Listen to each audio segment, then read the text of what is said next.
The ship hit the ground like a falling star. Metal screamed. Fire burst from the engines.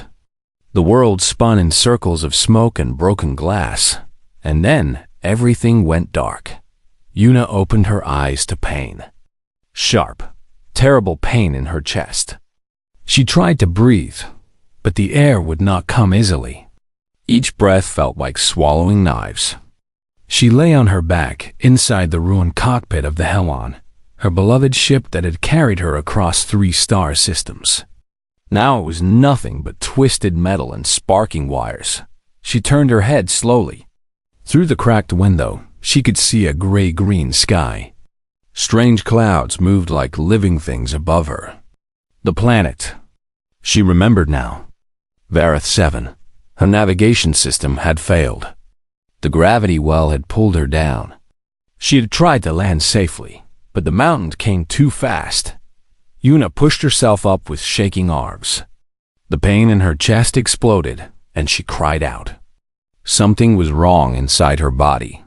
Broken ribs, maybe. Or worse. She touched her side and felt wetness. When she looked at her hand, it was red with blood. She had to move.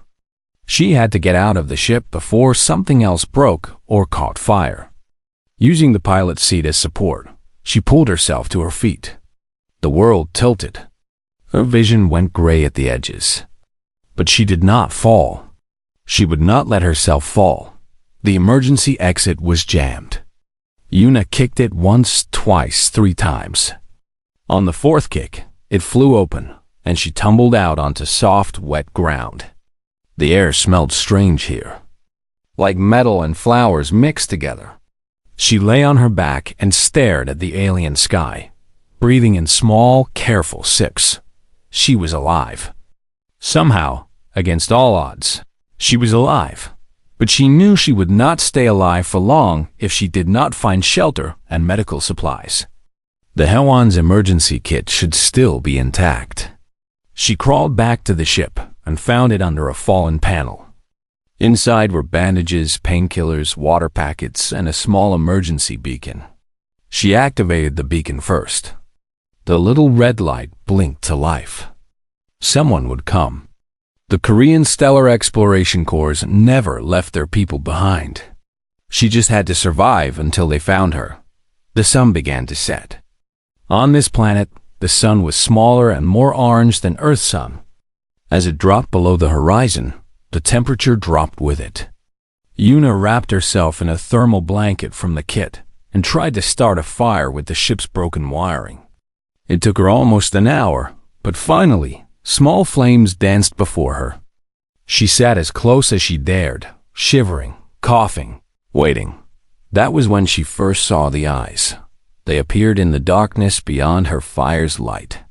2 glowing points, low to the ground. Then 2 more. Then 10. Then 20. They surrounded her camp in a silent circle, watching, waiting. Una's heart pounded. She remembered the briefings about Vareth 7. The planet was classified as hostile. Category to 5. The creatures that lived here were called Virati. They looked like big cats, but with 6 legs instead of 4. Their fur was black as night, with stripes that glowed faintly in the darkness. They were predators, hunters.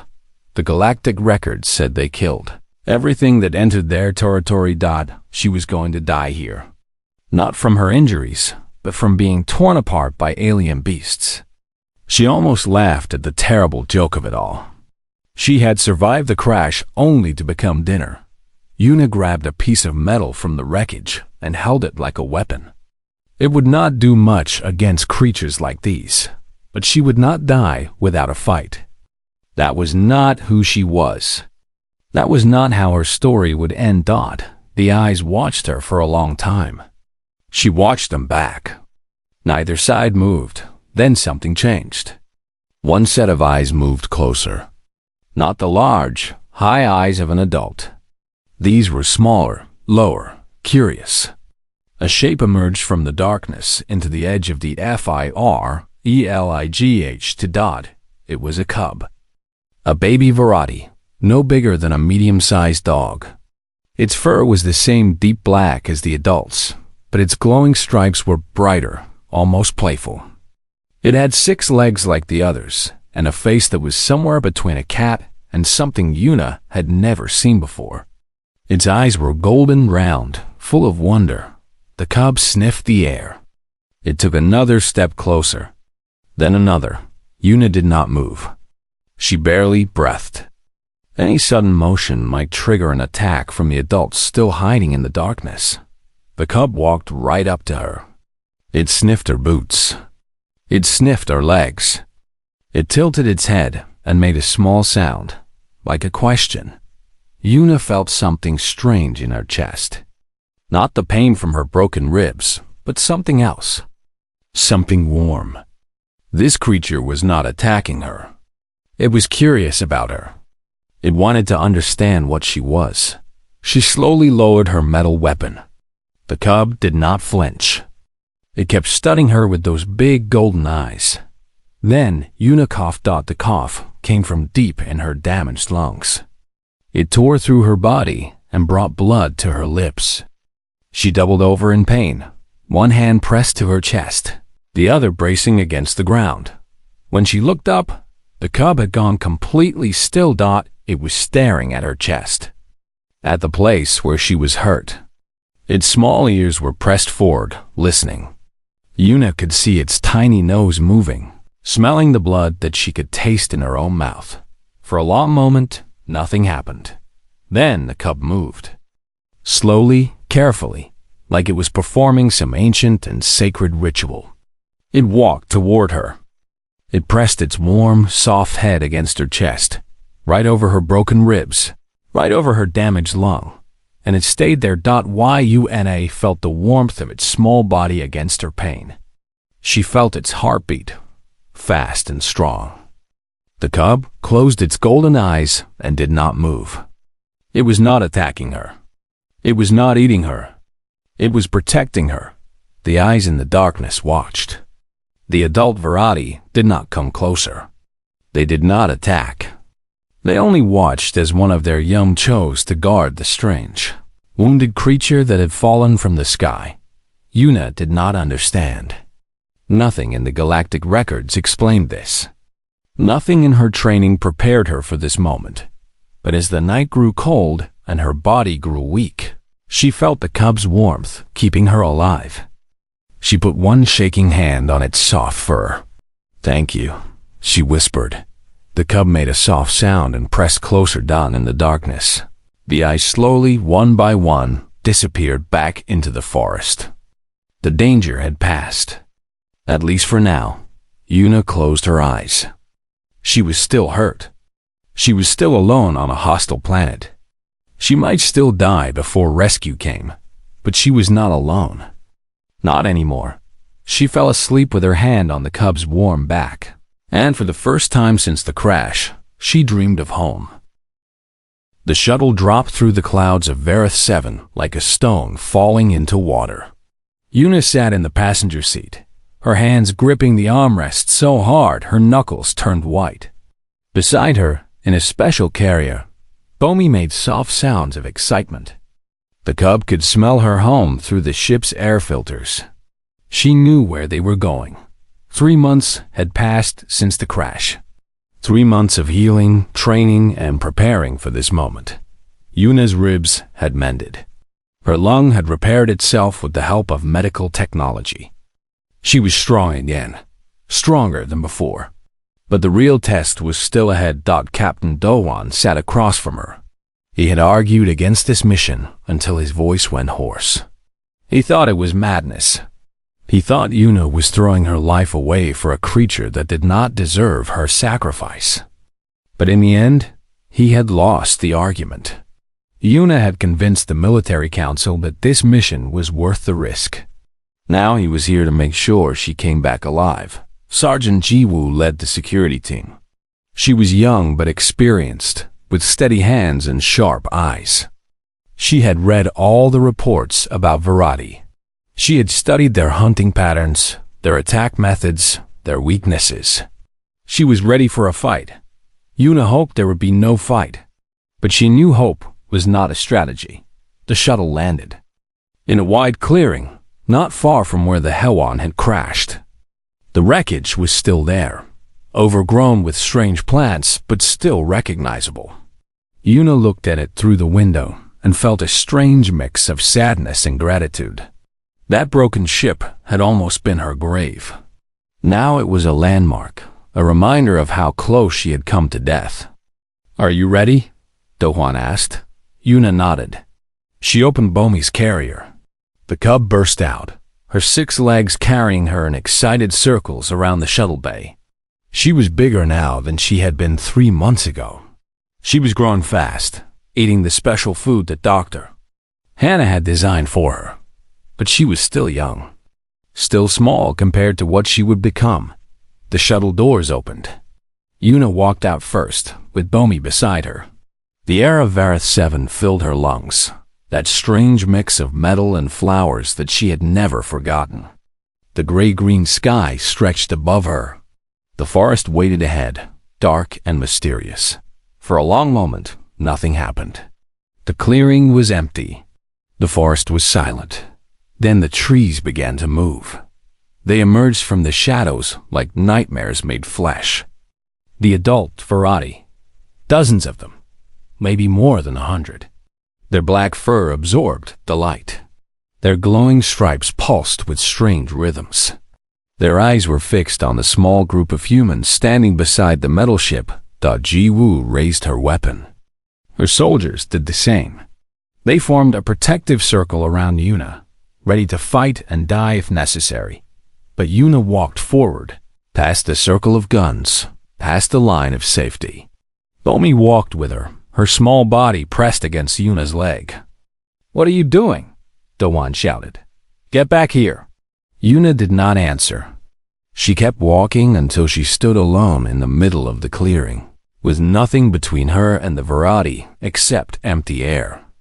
The largest of the creatures stepped forward. She was massive, twice the size of the others, with scars covering her face and body. Her stripes glowed brighter than the rest. She was the matriarch, the leader, the queen of this territory. She was the one who would decide if Yuna lived or died. Bomi chirped at her. The sound was small but clear. A greeting, an introduction, a bridge between 2 worlds. The matriarch's eyes moved from Bomi to Yuna.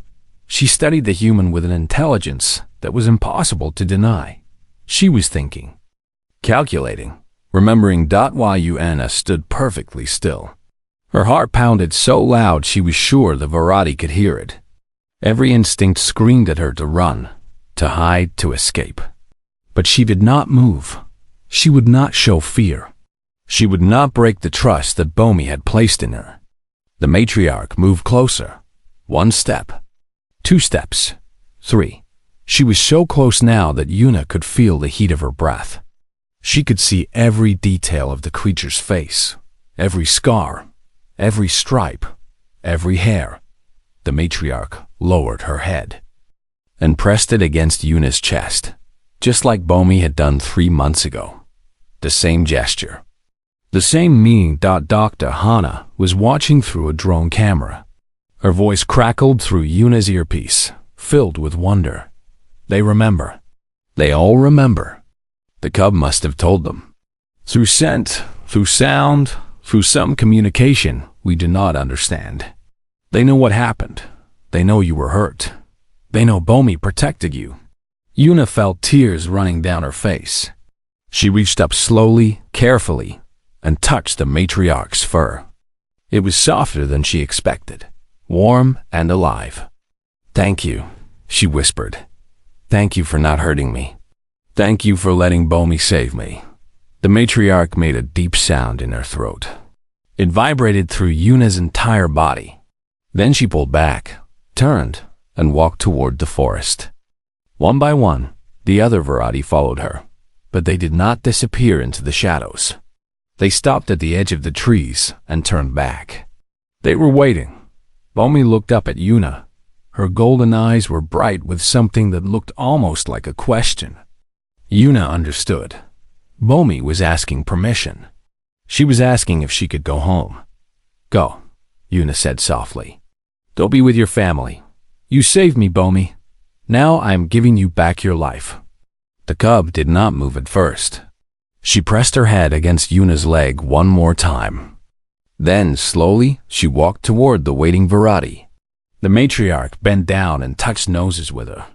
Other adults gathered around, smelling her, greeting her, welcoming her back. Yuna watched until the last of them vanished into the forest. Then she fell to her knees and cried. Doan walked up beside her. He did not say anything. He just stood there, guarding her while she wept. When she was done, Yuna wiped her face and stood up. She looked at the forest one more time. "This is not the end," she said. "This is just the beginning. We are going to come back. We are going to build something here. A bridge between our people and theirs.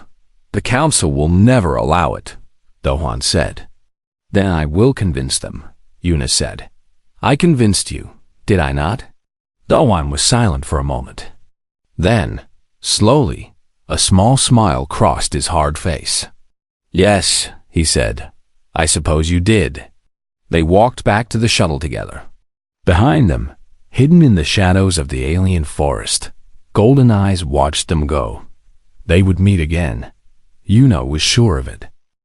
The days blurred together like watercolors in rain.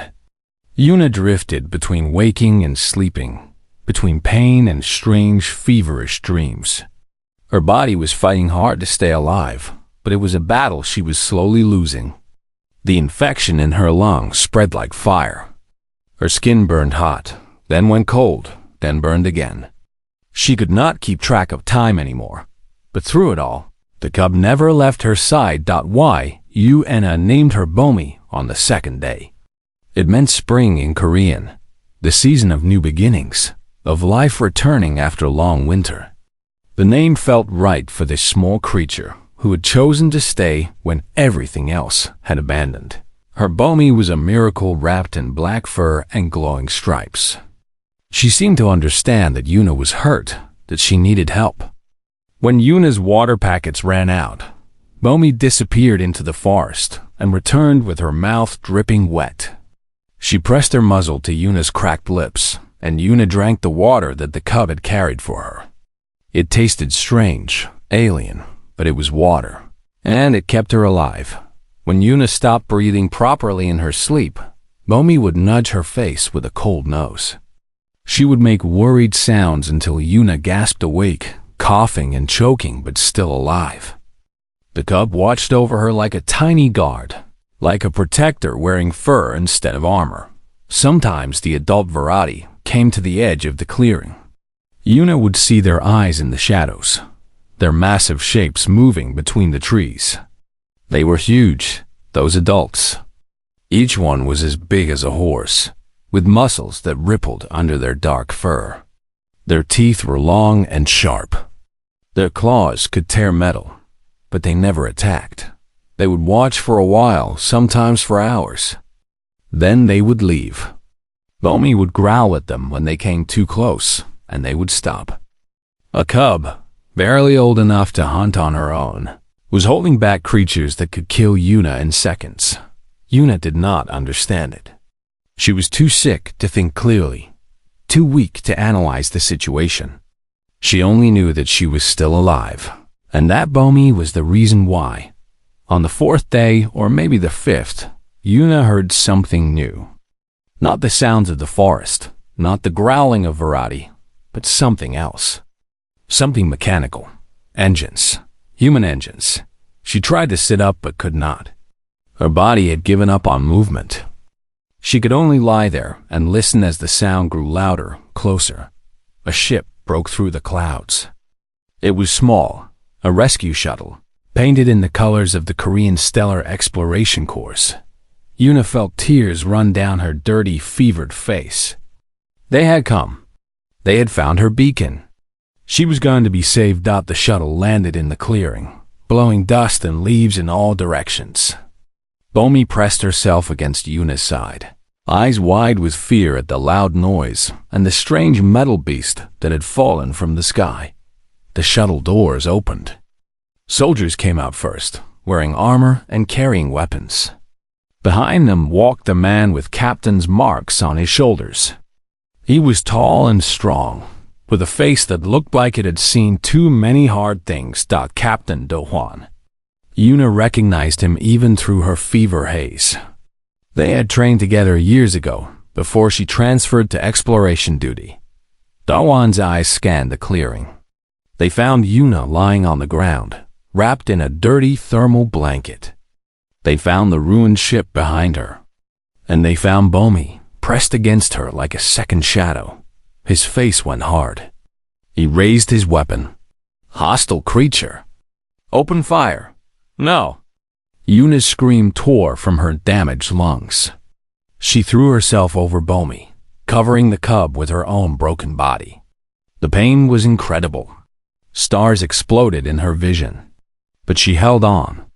She would not let them hurt Bomi. She would die first. Lieutenant Yuna, move away from the creature. Do Juan shouted.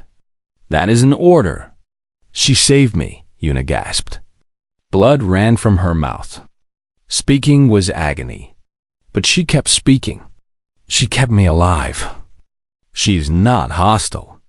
She chose to protect me. Captain, please, please. Do Juan's weapon did not lower. His soldiers stood ready to fire. The moment stretched like a rubber band about to snap. B. Omai made a small, frightened sound under Yuna's body. She could feel the cub shaking. Bomi was scared, but she was not running. She was staying with Yuna, even now, even when death pointed weapons at them both. Captain, said a voice from behind Do Juan. It was the team medic, a woman with kind eyes and steady hands. The lieutenant is dying. We need to get her to the ship now. Whatever that creature is, it is not attacking. We can figure out the rest later. Do Juan's jaw tightened. Yuna could see him thinking, calculating, weighing his duty against the impossible scene before him. A human and a Virati, lying together like friends, like family. Finally, slowly, he lowered his weapon. Sedate the creature, he said. Contain it. Do not harm it unless it attacks. Get the lieutenant to medical bay now. The soldiers moved forward. Bomi growled as they approached, but Yuna whispered to her, words that made no sense but somehow carried meaning anyway. It is okay, Bomi. They are friends. They will help us. I promise. I promise. The cub looked at her with those golden eyes. Then she went still, allowing the soldiers to approach. They injected her with something, and her eyes slowly closed. She slumped against Yuna's chest, asleep, still warm, still breathing. The medic rushed to Yuna's side. Hands lifted her onto a stretcher. The world spun and faded. She heard voices, urgent and scared. She heard machines beeping. She felt the ship rise into the sky, carrying her away from the planet that had almost killed her, but not away from Bomi, in a cage in the corner of the medical bay. The cub slept on, dreaming whatever dreams Virati dream. Yuna closed her eyes and let the darkness take her. For the first time in days, she was not afraid. She was going home. And she was not going alone. The last thing she felt before unconsciousness claimed her was the distant warmth of Bomi's presence nearby. Even asleep, even sedated, even locked in a cage, the cub was still with her. Still guarding her, still keeping her alive. Yuna woke up in a white room that smelled like medicine and clean air.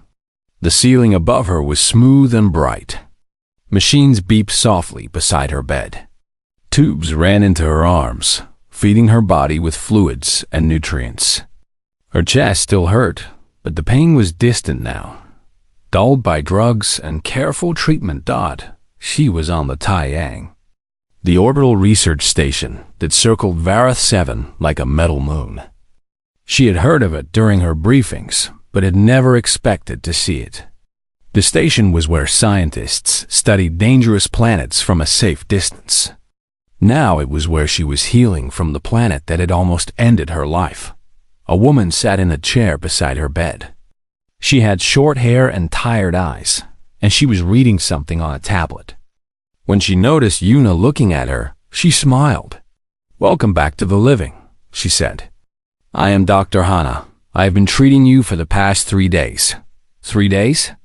Yuna's voice came out rough and weak. "Bomi, where is Bomi?"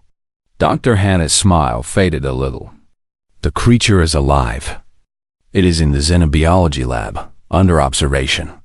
You should rest now. We can talk about this later." "No." Yuna tried to sit up. Pain shot through her chest, and she fell back against the pillow. "I need to see her. She will be scared. She does not understand what is happening." Dr. Hana was quiet for a moment. Then she put down her tablet and looked at Yuna with something like curiosity in her eyes. "You really care about that creature, don't you?" "It is a variety. They are classified as Category 5 hostile. Every record we have says they attack and kill anything that enters their territory. But you talk about it like it is a friend." "She saved my life," Yuna said. "She brought me water. She kept me warm. She protected me from the adults. I do not care what the records say. I know what I saw. I know what she did." Dr. Hana nodded slowly. "I believe you. That is why I have been studying her. What I have found is very interesting." She helped Yuna into a wheelchair. Moving hurt, but Yuna did not complain. She needed to see Bomi. She needed to know the cub was okay, that the xenobiology lab was 3 floors down. When the doors opened, Yuna saw Bomi immediately. The cub was in a large glass cage filled with soft materials to lie on. She was pacing back and forth, her golden eyes wide and worried. When she saw Yuna, she stopped. She pressed her face against the glass and made a sound that was part cry, part greeting, part relief. "Bomi," Yuna whispered. She wheeled herself closer to the glass and pressed her hand against it. Bomi pressed her head against the same spot from the other side. They stayed like that for a long moment, connected through the barrier that separated them. "Remarkable," Dr. Hana said softly. "She has been refusing food since we brought her here. She's been calling for something, we did not know what. Now I understand. She was calling for you." "Let me in," Yuna said. "Please, she needs me." "I cannot do that. The protocols forbid direct contact with Category 5 creatures." "Look at her," Yuna said. "Does she look like a killer to you?" "She is a baby. She is scared and alone. And she thinks I abandoned her." Dr. Hana looked at Bomi. The cub was making soft, pleading sounds, her eyes never leaving Yuna's face. "I will talk to Commander Taisu," Dr. Hana said finally. "I cannot promise anything, but I will try." Commander Taisu came to the lab an hour later. He was an older man with silver hair and a face carved from stone. He had commanded the Taiyang for 15 years, and in that time, he had seen many strange things. But a human and a variety, sharing a bond of friendship, was something even he had never witnessed. He listened while Dr. Hana explained what she had learned. The variety were not mindless killers. They had complex family groups. They cared for their young.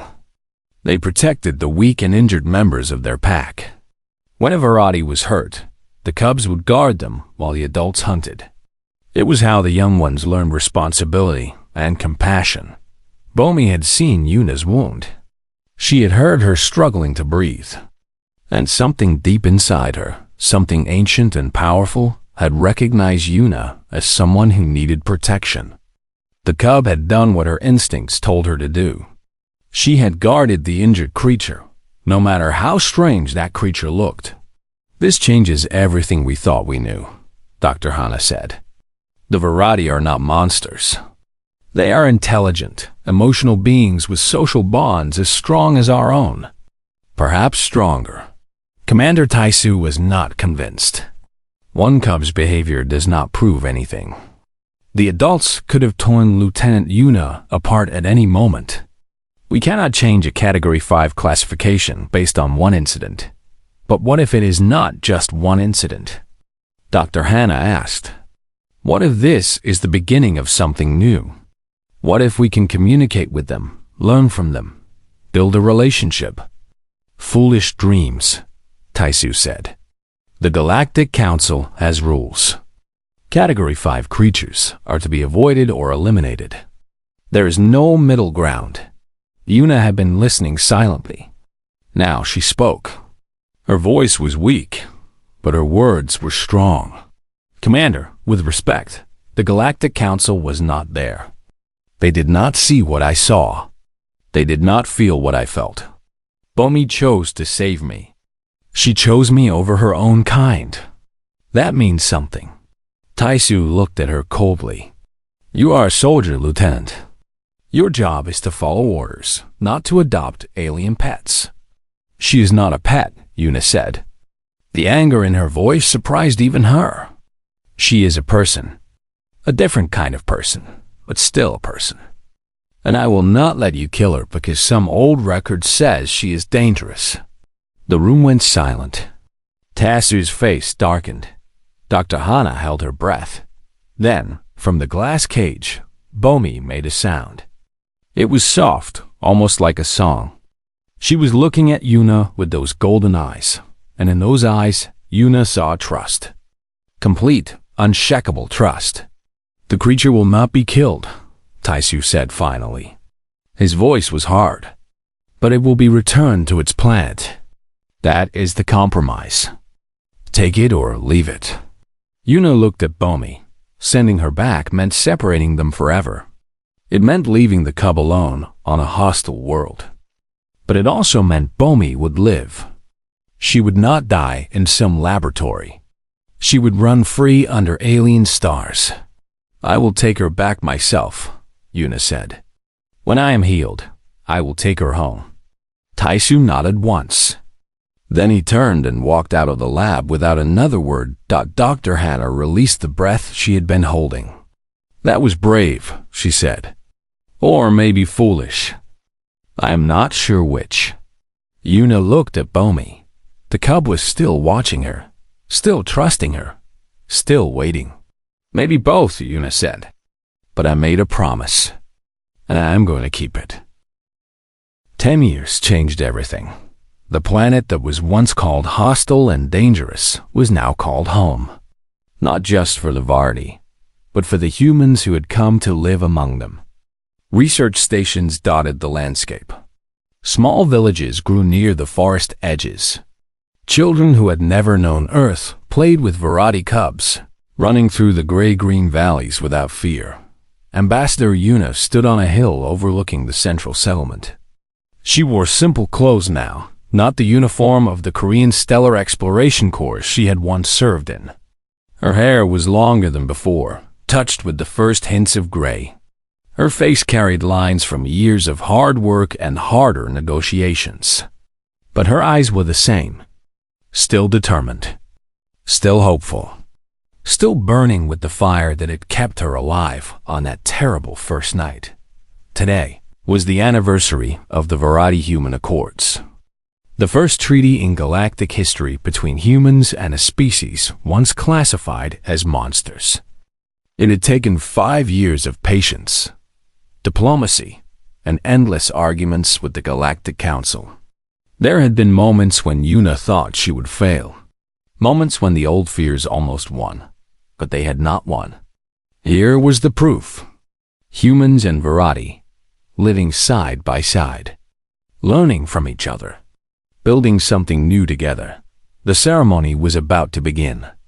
Delegates from a dozen star systems had come to witness this milestone. Some of them still thought humans were crazy for befriending predators. Some of them thought the whole thing was a trick that would end in blood. But they were here, watching, learning. Maybe someday they would understand. Yuna walked down the hill toward the gathering crowd. As she moved through the people, she heard whispers in many languages. Some called her the bridge builder. Others called her the woman who speaks to beasts. A few still called her a fool. She did not care about names. She cared about results. Dr. Hana was waiting for her at the edge of the crowd. The xenobiologist had stayed on Vareth 7 all these years, dedicating her life to understanding the variety. Her research had changed everything galactic science believed about intelligence and communication. She had proven that the variety had their own language, their own culture, their own form of love.